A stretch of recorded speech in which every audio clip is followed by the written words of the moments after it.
See, bestseller, no reason to worry. Your cutout's good as new, right where I left it. I'll come back for it once we have the place secured. Yeah, that's been my biggest worry all this time.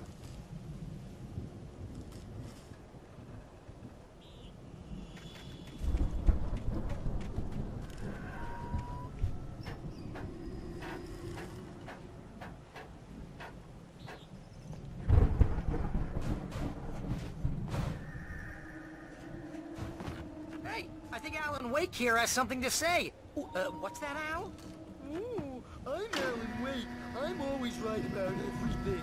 And if I don't get my way, I'll sulk all day long. I'm always tense and moody. It makes me very attractive. Wow! You look at that thing, Al? They really went all out with this Viking crap, didn't they? Look at all this stuff. They must have done okay for themselves, so how come I never heard of these guys before? And this from the guy who learned about Ozzy Osbourne through reality TV?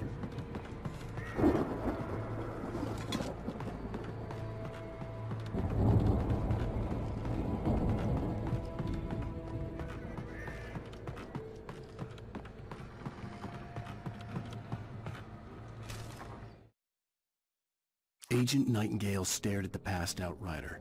The man was sleeping off one hell of a night. Nightingale felt a stab of envy at Wake's oblivion, but he had a job to do. He put the gun to Wake's head and almost became a murderer. His hand shook and his throat felt tight and dry. Biting his teeth, he tried again to pull the trigger. He lost the nerve. Wake stirred. Nightingale would have to settle for an arrest. The storm raged on as the Anderson brothers walked unsteadily away from the clinic with the other patients in tow, knowing that this time they wouldn't return. The darkness around them seethed with horrors, but Tor and Odin were unafraid. Their eyes glinted with guile. They knew every secret path, and there was blood on their hands. They had fought these shades before. It's 1976. Madness reigns at the Anderson farm. Contrary to all logic, the headiest ingredient of their moonshine is unfiltered water from Cauldron Lake. The Andersons feel like gods. Odin can't stop laughing. He contemplates cutting his eye out. Tor runs across the field, naked, shrieking, hammer in his hand, trying to catch lightning. Their songs have power. Something ancient is stirring in the depths, coming back.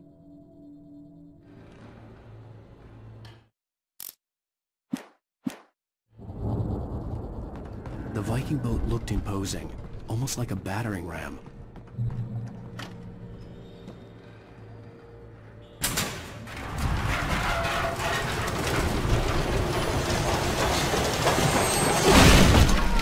Good going, Al!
Those geezers had quite a production going on.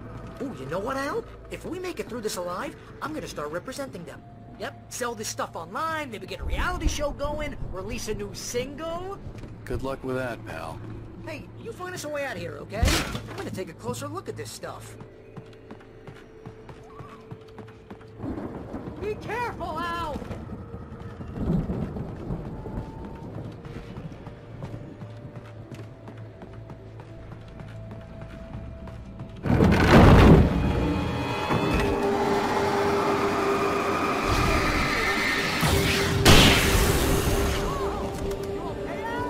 I'm good. Keep your eyes open, okay?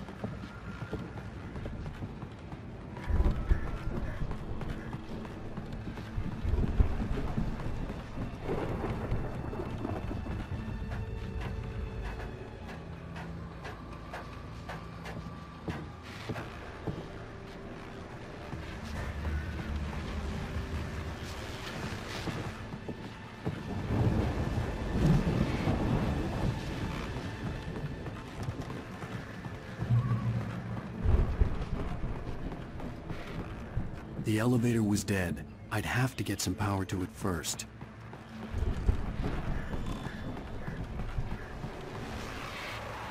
As you regular listeners know, I tend to work through the night, but I'm not the only one.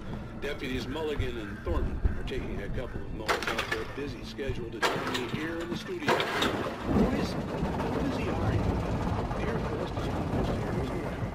Bet that keeps you at pretty busy, yeah. I could see the building that had to be the Andersons' home on the other side of the field. It wasn't far now. I wasn't worried about trusting the ramblings of two burned-out geriatric wrecks. They had the goods.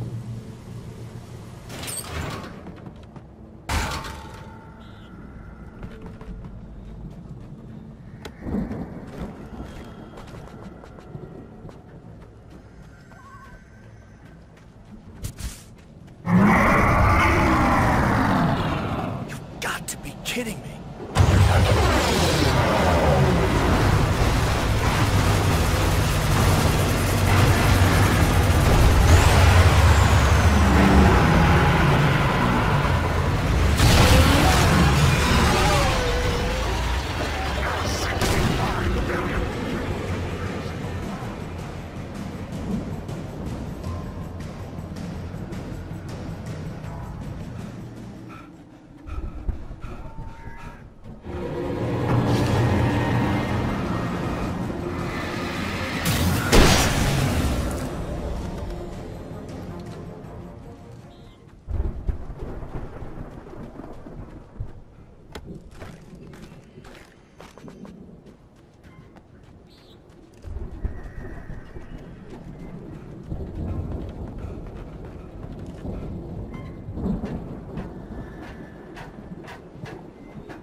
Al?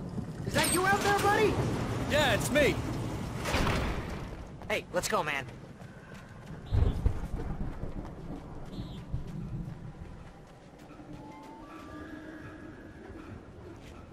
I think we're gonna have to work together to open this gate, Al. Looks pretty heavy. Ah! Hey, I think that's the farm on the other side of the field. We're almost there. This farm is a crazy place for crazy people. We should feel right at home then.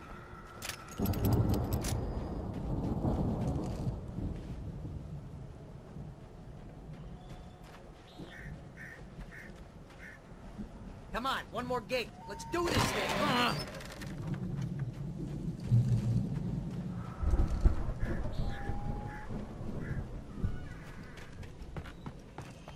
The lights are out. Guess we better check the fuse box.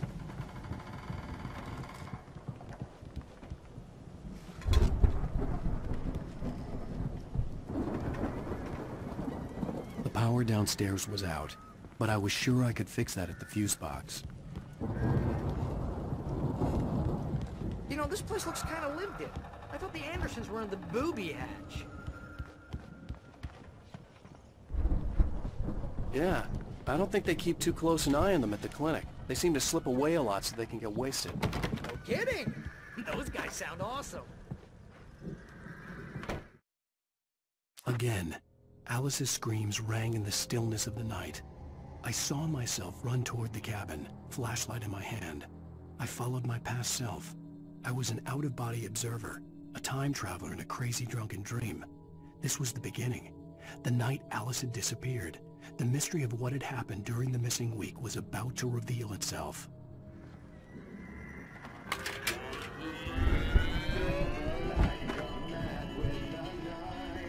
Can you hear that, Al? Music? Of course. We need to find where it's coming from. That's the message the Andersons talked about. That's the whole reason we're here. Lady of the Light? Oh, that's gotta be... What's-her-face? The crazy lamp lady from the town. Cynthia Weaver. Right! Must be.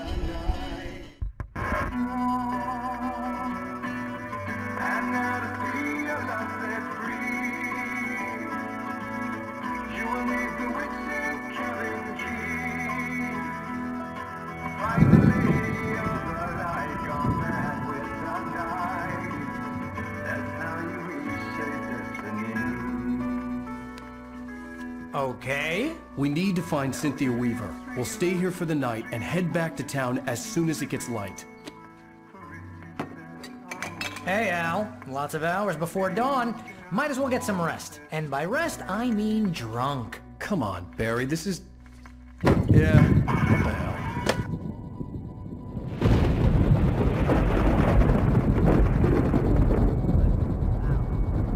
I'm sorry about this. No, seriously, because I know we don't get along, but we're gonna find her, right? And even though you're a crazy bastard, I'm gonna stick by you, no matter what, ever, Al. Sure, like a brother. I'm a writer, goddammit. Correct. If I just wanted to, I could write 10 books a year. And they'd be the best books that year. No, you couldn't. That's right, I couldn't. But I could, because I'm a writer. What? What do they put in this stuff? I feel like my brain is coming out of my nose. I'm gonna get the recipe off those coots and be a booze millionaire. I just miss her, Barry. I just want her here with me. I know, Al. I know. It's gonna be okay. We're gonna make it okay.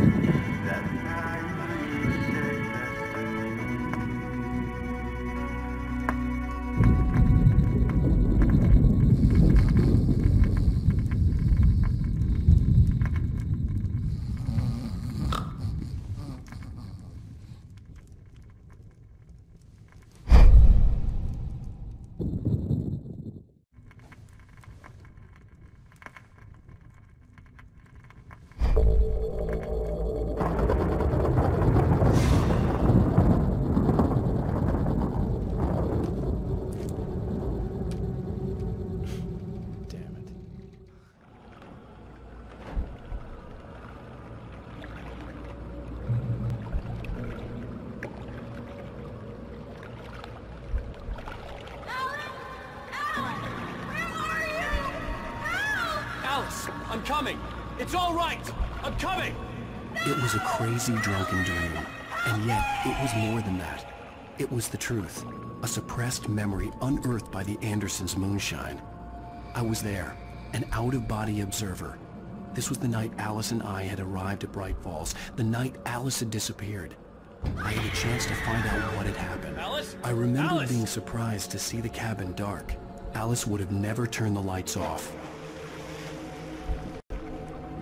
I remembered thinking I caught a glimpse of her form underwater, sinking into the darkness. Diving after her was the last vague memory I had of that night. After that, the next thing I could remember was waking up behind the wheel of the crashed car and finding the first pages of the manuscript. Beyond this lost memory, there was nothing.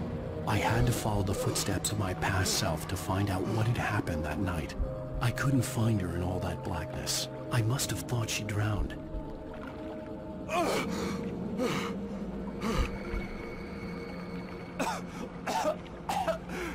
Alice! Jagger had Alice, and Alice. so she had me. Alice!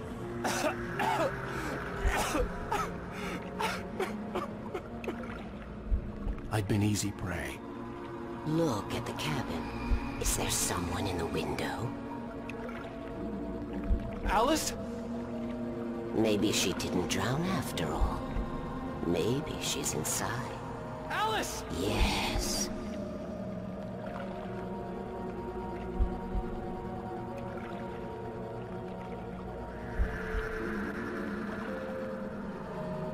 The dark presence had touched me. She had dug her nails into my brain and used me, made me her puppet.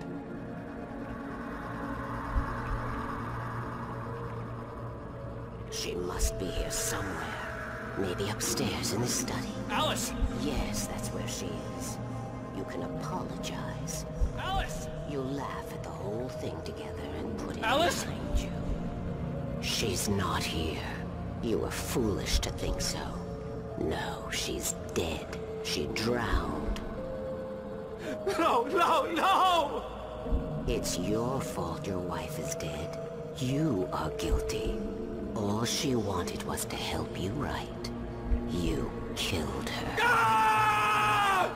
Oh, hush. There's still hope. Cauldron Lake is a special place. Here, you have the power to change things. She wanted you to write. I will tell you what to do.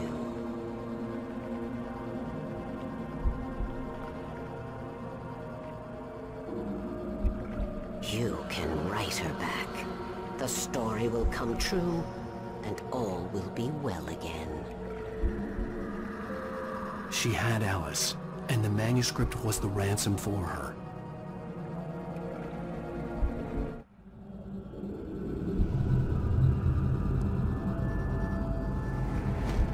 Yes. All right. I'll fix it. I'll bring her back.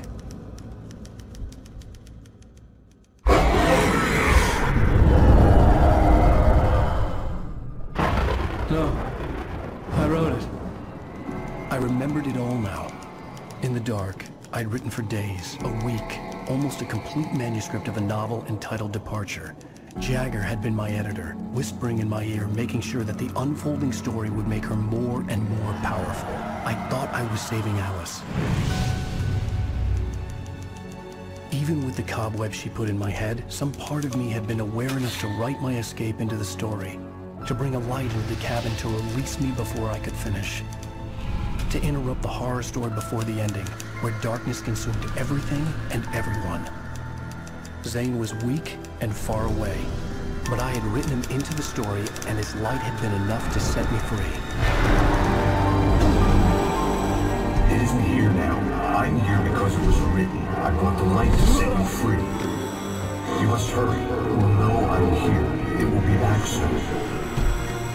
It stole the skin of my Barbara a long time ago. She looks so old.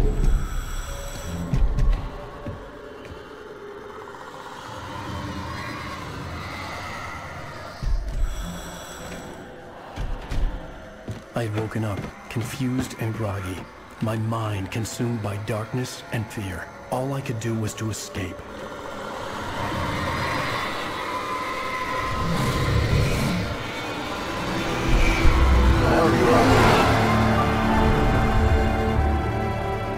The week spent in the cabin had taken its toll. I was barely conscious, and fading fast.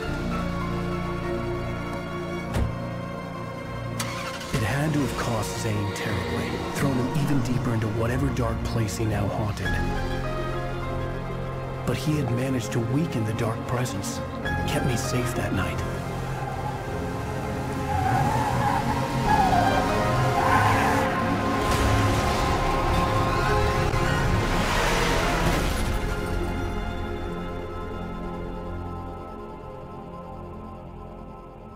I wrote it. It's my fault. That's right, James Joyce. It's your fault, and you're gonna pay for it.